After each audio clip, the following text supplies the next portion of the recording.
matahari sore yang hangat menembus celah dedaunan di sebuah desa. Menyorot wajah seorang gadis yang sedang termenung, di matanya ada jejak luka, tapi juga secercah harapan.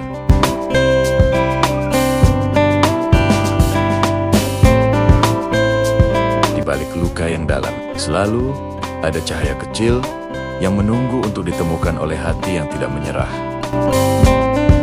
Pagi hari, di sebuah sekolah pedesaan, SMA Negeri Sukaresmi. Gerbang sekolah yang sederhana. Anak-anak berseragam putih abu-abu berjalan masuk sambil bercanda. Kamera mengikuti sosok seorang guru parubaya yang berjalan dengan penuh wibawa, namun ramah di sebuah desa kecil yang dikelilingi hamparan sawah hijau dan rindangnya pepohonan. Berdirilah SMA Negeri Sukaresmi. Setiap pagi, suasana sekolah terasa begitu hangat.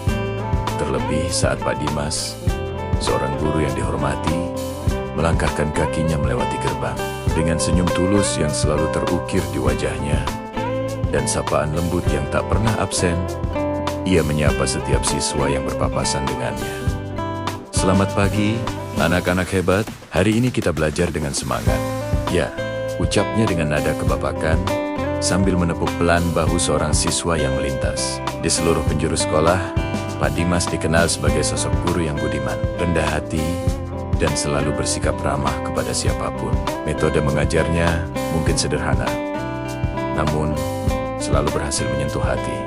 Ia memiliki kemampuan luar biasa untuk menjelaskan materi pelajaran yang rumit dengan cara yang mudah dipahami, membuat suasana belajar menjadi hidup. Bahkan, siswa yang biasanya sulit untuk fokus dan cenderung gaduh pun bisa menjadi bersemangat dan antusias di dalam kelasnya. Pak Dimas itu nggak cuma ngajarin pelajaran, tapi juga ngajarin hidup, kata salah satu siswanya dengan tatapan kagum.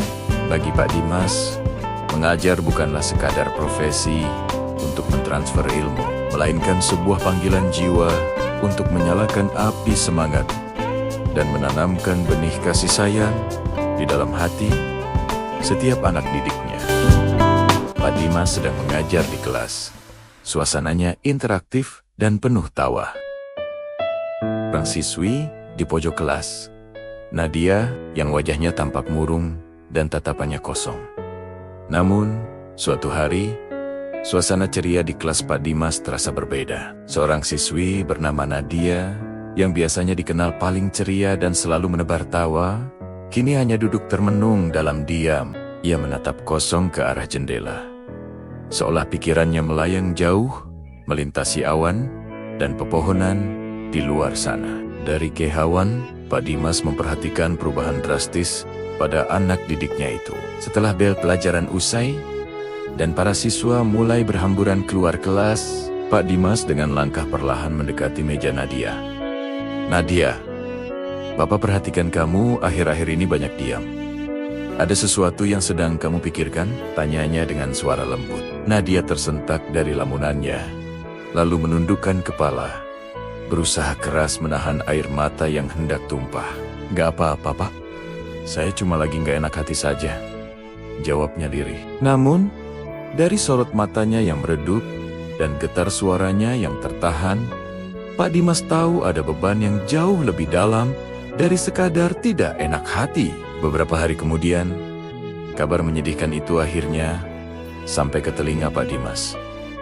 Orang tua Nadia baru saja bercerai. Sebuah peristiwa yang merenggut kehangatan rumahnya. Nadia kini terpaksa tinggal bersama neneknya yang sudah tua dan hidup dalam serba kekurangan. Sejak saat itu, Nadia sering datang ke sekolah dengan perut kosong dan wajah yang tampak lelah karena menanggung beban yang terlalu berat untuk usianya. Pak Dimas berjalan menyusuri jalan setapak di pematang sawah saat senja. Ia tiba di sebuah rumah panggung sederhana yang terbuat dari kayu. Seorang nenek tua menyambutnya di beranda. Sore itu, setelah menyelesaikan semua tugasnya di sekolah, Pak Dimas memutuskan untuk mengunjungi rumah Nadia. Ia menelusuri jalan setapak sempit di antara petak-petak sawah yang mulai menguning, hingga akhirnya tiba di depan sebuah rumah kecil yang terbuat dari papan kayu yang sudah tampak rapuh dimakan usia. Di beranda, Seorang nenek tua dengan wajah teduh menyambutnya dengan senyum lembut. "Oh, Pak Guru, silakan masuk. Maaf, rumah kami sederhana sekali," ucap sang nenek dengan suara yang sedikit bergetar, seolah merasa tak enak hati. "Tidak apa-apa, Bu. Saya hanya ingin melihat keadaan Nadia," balas Pak Dimas sambil tersenyum menenangkan. Dari dalam rumah, Nadia muncul dengan wajah penuh keterkejutan. Matanya membelalak tak percaya melihat gurunya berdiri di depan rumahnya. "Pak Dimas, kok Bapak bisa sampai ke sini?" Pak Dimas tersenyum hangat. "Bapak cuma ingin memastikan kamu baik-baik saja. Kamu itu anak pintar, Nadia. Tapi akhir-akhir ini kamu seperti kehilangan semangatmu." Mendengar itu, Nadia kembali menunduk. Beban yang coba ia pendam seorang diri seolah tak tertahankan lagi. "Saya cuma capek, Pak. Sejak ayah sama ibu pisah, semuanya terasa sangat berat. Saya kasihan sama nenek. Sudah tua, tapi masih harus mengurus saya," ungkapnya dengan suara tercekat. Pak Dimas menatap siswinya itu dengan penuh empati. Ia duduk di kursi kayu di samping Nadia dan berkata, "Nadia, hidup memang kadang terasa tidak adil. Tapi kamu harus tahu, kamu masih punya harapan, kamu masih punya masa depan yang panjang. Jangan pernah biarkan luka hari ini memadamkan cahaya terang yang ada di dalam dirimu." Suasana rapat guru di kantor. Pak Dimas berbicara dengan penuh kesungguhan. Lalu adegan Nadia menerima amplop dari para guru dengan mata berkaca-kaca. Kemudian montase Nadia yang kembali bersemangat, membantu neneknya membuat kue, mengantar kue ke warung, dan mengajar anak-anak kecil mengaji di teras rumah. Keesokan harinya, di ruang guru Pak Dimas berbicara dari hati ke hati dengan rekan-rekan sejawatnya. Ia menceritakan kondisi sulit yang sedang dihadapi Nadia dan mengajak mereka untuk bersama-sama menggalang dana untuk membantu meringankan beban siswi tersebut. Tanpa ragu, para guru sepakat untuk mengumpulkan uang, tidak hanya untuk biaya sekolah Nadia, tetapi juga untuk kebutuhan sehari-harinya. "Terima kasih banyak, Pak, Bapak dan Ibu guru semua," kata Nadia dengan mata berkosyek-koka saat menerima bantuan itu. Saya nggak tahu harus bilang apa lagi." Pak Dimas menepuk bahunya dengan lembut. "Cukup jaga semangat belajarmu. Nah, itu sudah lebih dari cukup sebagai ucapan terima kasih untuk kami semua." Sejak hari itu, sebuah perubahan besar terjadi. Nadia kembali menjadi siswi yang rajin dan bersemangat. Sepulang sekolah, ia tak lagi murung. Ia membantu neneknya membuat QQ tradisional untuk kemudian diantarkannya ke warung-warung kecil di sekitar desa. Tak hanya itu, di sore hari, ia juga mengumpulkan anak-anak kecil di lingkungan rumahnya untuk diajari mengaji dan belajar membaca di teras rumahnya yang sederhana. Meski hidupnya masih berat, senyum tulus Nadia perlahan kembali merekah di wajahnya. Dari kehauan, Pak Dimas sering memperhatikannya dengan perasaan haru dan bangga. Melihat bagaimana siswi yang dulu hampir menyerah itu kini bangkit dan berjuang dengan begitu gagah berani. Suasana pengumuman kelulusan yang meriah di halaman sekolah. Nadia, dengan seragam penuh coretan, berlari menghampiri Pak Dimas sambil menangis haru dan menunjukkan surat kelulusan. Waktu berjalan begitu cepat, seolah berlari mengejar mimpi.